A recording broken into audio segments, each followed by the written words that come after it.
Terima kasih pimpinan. Assalamualaikum warahmatullahi wabarakatuh. Mitra Kerja Komisi 11 Kementerian Keuangan, Bank Indonesia dan Ketua OJK serta Bappenas dan BPS.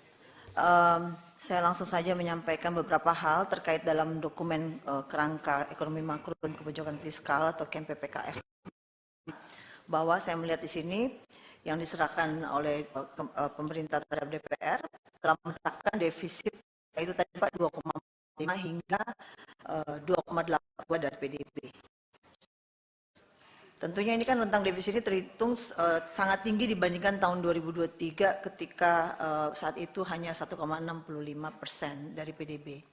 Saya melihat bahwa target defisit itu juga nyaris mentok menyentuh batas maksimal, Bu Menteri, sehingga yang diatur dalam Undang-Undang Keuangan Negara, yaitu 3% dari PDB. Hal ini juga berdampak pada sempitnya ruang fiskal untuk pemerintahan ke depan. Nah, apakah ini akan dipikirkan, Bu Menteri, kira-kira seperti apa?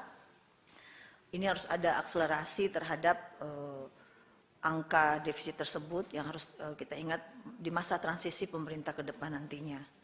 Tentunya melihat juga kondisi ekonomi global yang sampai saat ini masih tidak menentu, adanya perang di Timur Tengah. Tentunya juga ini akan berdampak kepada domestik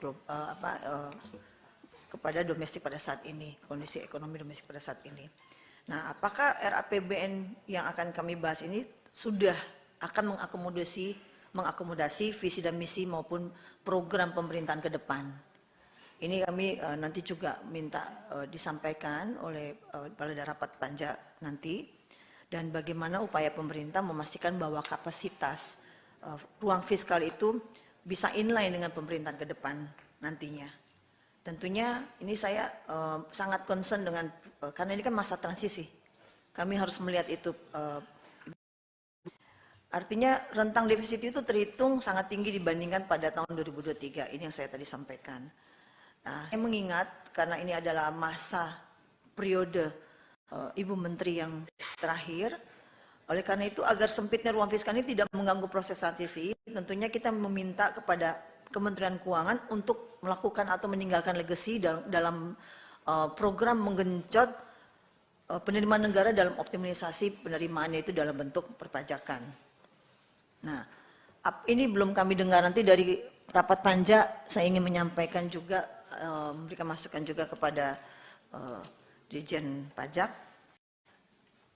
Selain itu juga kami mengingat pendapatan negara melalui penerimaan devisa dari bidang ekspor itu juga saya lihat barang dan jasa serta sektor pariwisata saat ini sedang tumbuh pesat, Bu Menteri.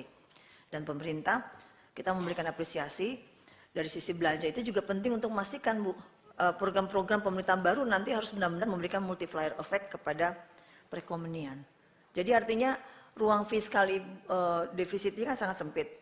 Ada nggak terobosan nanti di akhir jabatan pemerintah yang saat ini dipimpin dari Kementerian Keuangan itu ada program terobosan mengenjot penerimaan fiskal dari perpajakan, dari intensifikasi dan ekstensifikasi. Kami tidak mendengar itu. Kalau itu ada, kira-kira berapa? Jadi itu kan bisa menambal atau akselerasi dengan program pemerintahan atau presiden terpilih. Terima kasih dari saya.